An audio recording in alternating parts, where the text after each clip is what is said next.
welcome back to the Surveying the Pulse of Long Island Summit from HIA-LI. I'm Eliud, Custodio with Turn One Studio, and I get to sit with Rich Humann from H2M, Architects and Engineers. Yep. Welcome. Thank you. So I'm excited. Yeah. We just wrapped up a fantastic summit. Everyone had a lot of wonderful things to say. I got to sit with you last year at the trade show. Yeah. One of the topics that we spoke about, if I remember correctly during our conversation then, was labor. And it came up again today. So based on the findings from the survey, how are you feeling about labor in 2026 for your business? I think it's still going to be tight. Okay. Talent is one of our priorities. You know, recruiting and retention, it has been for a number of years, and it continues to be. I think that in particular in engineering and architecture, there's a lot of competition. You know, and there's all sorts of different industries that architects and engineers can find careers. So for me, as a design company and a consulting company, making sure that we are providing the best benefits we can, the best compensation packages we can, the best working environment and culture that we can, hopefully gives us opportunities to be as successful as we've been in growing our workforce. Sure. So are you finding, I know you have multiple locations including off of Long Island, are you finding talent challenges with folks leaving Long Island as far as your Long Island offices are concerned? Yeah, so yes. Okay. And I've actually instituted in my organization, if somebody who is on Long Island wants to relocate to another office that we have in any of the 4 other states that we work in, we allow them to do that. We have employees who, if they come to us and say, I'm going to move to North Carolina, but we don't have an office, we allow them to be a permanently remote employee and work in North Carolina. So we've got employees that are in 7 different states where H2M doesn't even have offices. Wow. To be supportive of the fact that unfortunately affordability is a challenge. Yeah. And it's going to continue to be a challenge as much as we talk about it. And I know there's so much focus on figuring out how to alleviate affordability challenges. It's just not happening quick enough for us here. Interesting. So you're finding the value in holding on to them versus trying to replace them. Absolutely. Excellent. I mean, we spend so much time and effort investing in them and allowing them to grow. Yeah. We don't want to lose the investment. So I'd rather allow them to work remotely from someplace else than to say, well, I'm going to lose you and then have to invest in training up a replacement. That's smart. Now, I know you were talking about AI. You seem to be a proponent for AI. Yeah. So how are you instituting that in your organization, and does that have any effect on staffing? I would say not on the core workforce staffing, not the engineering and the architecture and the service we provide, but we have like a whole suite of corporate administration, finance, marketing, business development, human resources, IT, and those are areas where I see AI being leveraged the most for us, like at least at this point. I think it's going to continue to help enhance the services we provide in the architecture and engineering side. And I don't think it's going to be a workforce supplementation. I think it's going to be more about more tools in the toolbox and allow people to maybe not have to develop all the skill sets they might need because they have an ability to leverage AI. I'm always going to be about people. And I don't see AI replacing people at all at my company, regardless of what you do for me.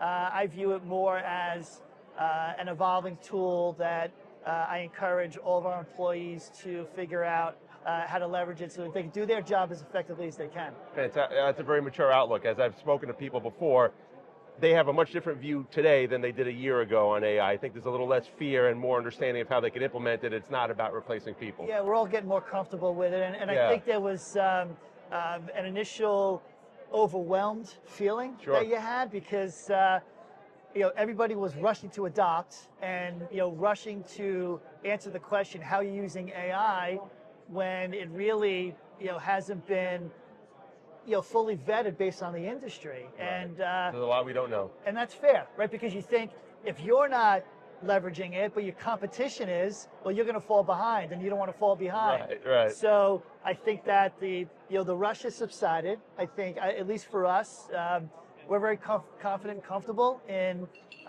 taking the right pace to figure out how to best use it. And again, at least at this point, I don't look at it at all as replacing workforce. It's more supplementing skill sets. Excellent. Some of the interviews I did before we kicked off the panel, tariffs, inflation, those topics came up quite often. How are you seeing that affect your projects, especially down the road on the construction end of what you produce? Yeah, it's if nothing else, it's causing developers and builders just to be cautious. Okay. So when the economy is strong and metrics that, around tariffs, around inflation, around interest rates are stable, then there's numbers of different opportunities in the pipeline. Okay. What's happened over the last few years is I think developers in general have all taken a step back and don't have as many things in the pipeline. So then what happens is the list of opportunities in the pipeline, the more critical it is that they hit. Because if they don't hit, then you're not progressing things like housing. Okay. So we do the best we can to partner with our developer clients and our builders to be a resource for them, an asset for them. If there's things that we can do in more effective design, and we can take advantage of strategies where we understand the critical nature of cost, the critical nature of staying within budget, stable financing. We can't be designers and just design something because we think that this is going to be the most beautiful building. Right. It's got to be what our clients need, and we're very aware of that, and having conversations all the time with our builder clients about how do we handle value in design so that the volatility and the risks of things like tariffs and inflations are mitigated the best way we can. Yeah. Yeah. Excellent. So in closing, with what you learned from this survey, what do you think you'll change going into 2026 based on the data, if anything? Yeah, I think that's change. So here's what I'm hoping for. One of the comments I made is on Long Island in particular, there's numbers of things to overcome, and in terms of how do you move projects forward. At the same time, government across the board is like fully aware and fully behind and fully supportive of dealing with issues of affordability, dealing with issues of housing, dealing with issues of infrastructure, investment in water, wastewater, energy.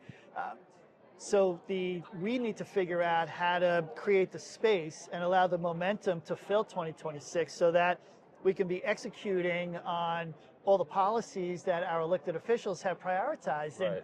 And the state funding for clean water has never been as high as it is today. What the governor has done from an environmental perspective in terms of allocating funding is historic. Mm-hmm. Are we seeing that in the sewer activity on Long Island in particular? We need to now translate that into that. So it's the allocation of funding. Yep. And now there's a process that the money has to go through that's going to turn into projects. We need that to be streamlined. We need the bureaucracy in state and local government to allow identified critical funding to fund into projects as quickly as possible. We're in the middle of that. Yeah. So I'm very optimistic from the perspective of funding will be available, political will be available. It's really a matter of can we streamline bureaucracy and streamline regulation in a way that allows these projects to get themselves going more quickly.